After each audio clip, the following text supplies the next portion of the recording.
That's funny you talk about waiting because you mentioned Saint Therese, and she had to wait for what she wanted too and kind of felt left behind because she wanted to be a nun very Mhm. early on in her life because all of her sisters were off at the convent and her mother had passed away.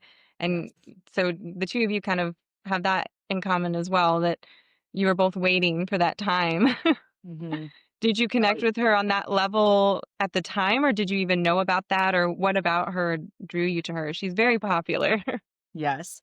I would say I first had such an aversion with her. I'm like, get away from me because I I had a misunderstanding, and I think a lot of people do with her, is I thought she was childish.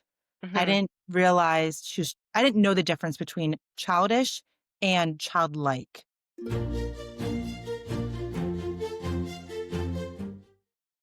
I love that you talked about kind of Jesus and God as the Father, and then the saints as friends. I really think that's a great kind of example of the relationship that it doesn't take away from the Father. Even on earth, when we have a dad and then we have friends, I don't think any father would say, I don't want you to have any friends. I just want you to stay home and talk to me all day. That would be a really weird thing for a dad to say.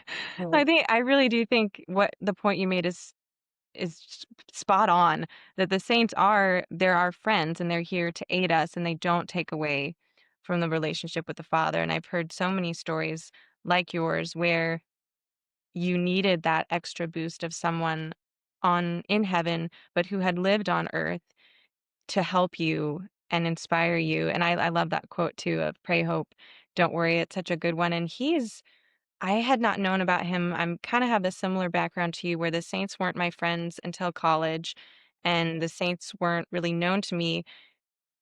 Really after I started having kids and I wanted to learn more for them, that I started just getting blown away by these stories. Like Padre Pio is a incredible, like, the stigmata, and he can, what's the word where you can be I in 2 locate. places at once? Yeah, bilocate. Mhm. So many things about him that was just blew me away, and it increased my faith in ways that I hadn't experienced before. Like, wow, God can give these abilities to people, you know, like, Yeah. obviously, he Jesus did when he was on earth, but God can do it from heaven now. Like, how cool is that? So Mhm. just I love those testimonies and those experiences where that is so tangible for me, and obviously was tangible for you. Was it his story that inspired you, or was it mainly that quote that you just clung to?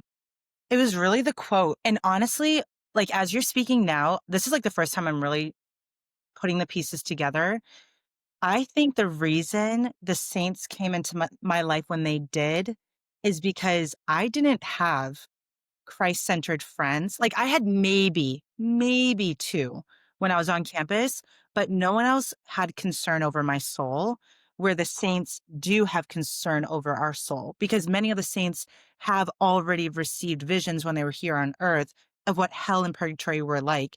And if you look at any of the mystics' books, you can see, like, hell is not a place we want to go to. Like, even all the children who saw Our Lady in Fatima, and all, like, Saint Bernadette, or yeah, and it's Saint Faustina and Saint Lucia. Like, all these saints spoke about what eternal life will look like if you are not with God. And so the saints, I think, began to swoop in my college years to be like, we have concern for your soul. Like, let us show you what good friends are like. And I think I needed to see heavenly friendships to get a new perspective of what my earthly friendships should be, in mirroring what these saints were befriending me as. Like, I don't think I had for up until that point, I did not have good and holy friendships for those couple of years. And I think that turning point needed to happen with the saints like Saint Padre Pio and Saint Therese of Lisieux and so many others, to be like, "Oh, this is what's healthy." And then that changed the trajectory of who I became friends with after the fact. And so, after you started having more of a relationship with the saints, did you find other friendships that were more fulfilling, or did that take time, or were they people that also were interested in the saints, or did you kind of pull them into that? Yeah, it's a good question. So my friend Nate was just like with me through and through my college years, like freshman, sophomore year. We became close, and he would be someone where, especially during this last semester, I was like, I'm struggling. Like, he was the only one I would like confide in, and he'd be like, all right, let's go to adoration together. Anyone else I try to confide in would say, you're wasting your time. Like, just stick it out for 2 more years and then you'll be done. And I'm like, but I don't want to stick it out if I'm not joyful or at peace here. And they're like, do you think we're joyful and at peace here? So it's like one of those things where I think so many college students think or even high school students think they're stuck for 4 years there, but that's the biggest lie. Like, you can take that leap of faith if you're feeling called out of something and there's peace. You don't may not know what's on the other end, but there's peace. God's probably calling you out of there for some reason. So Nate was a huge, um, just part of my journey out of transferring. And then when I was home, that was really hard because it's the worst feeling when all your friends go off to school and you're like, bye, I'm staying. So I was very present with my cousins that live local to me, my parents. My brother was finishing up, or he was getting ready to go to his freshman year. So it was just like very difficult to be like, oh, I'm home now and I have to sit with this. And it wasn't until second semester junior year when I got onto Franciscan's campus that I was like, oh, these are people who have concern over my soul. And these are friends who actually want to live life well with me in accordance with our morals, in accordance with the commandments, but to still have fun in the midst of it all. So yeah, it was like this waiting of it was almost a year of waiting to see that like redeeming in those redeeming friendships. But I had to walk with many of the saints first before getting to that point. That's funny you talk about waiting because you mentioned Saint Therese, and she had to wait for what she wanted too and kind of felt left behind because she wanted to be a nun very early on in her life because all of her sisters were off at the convent and her mother had passed away.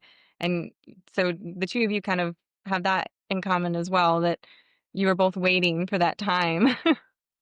Did you connect with her on that level at the time, or did you even know about that, or what about her drew you to her? She's very popular. Yes. I would say I first had such an aversion with her. I'm like, get away from me because I, I had a misunderstanding. And I think a lot of people do with her is I thought she was childish. I Mhm. didn't realize I didn't know the difference between childish and childlike. And so I always was like, I don't want that immature saint getting anywhere near me. Like, I'm mature. And so when I ended up, it was probably that spring of 2018 that she started to come on the scene a little bit more for me. And I'm like, not this again. Like, I always had like, I still do, I have a deep love for the Carmelite spirituality. And there's a lot of Carmelite nuns here in the Diocese of Boston and Carmelite brothers and priests, and just like in the devotion to the scapular, like I love the Carmelite order, but I didn't love Saint Therese. And so I'm like, can I have the order without her, please? And so once I started to get to know her, someone had described her childlikeness. And it was a book, The Way of Trust and Love Mm. by Father Jean Pierre. And it's the one who, I forget what order he's a part of, but he's an all white, I think maybe a Dominican, or like an order from France.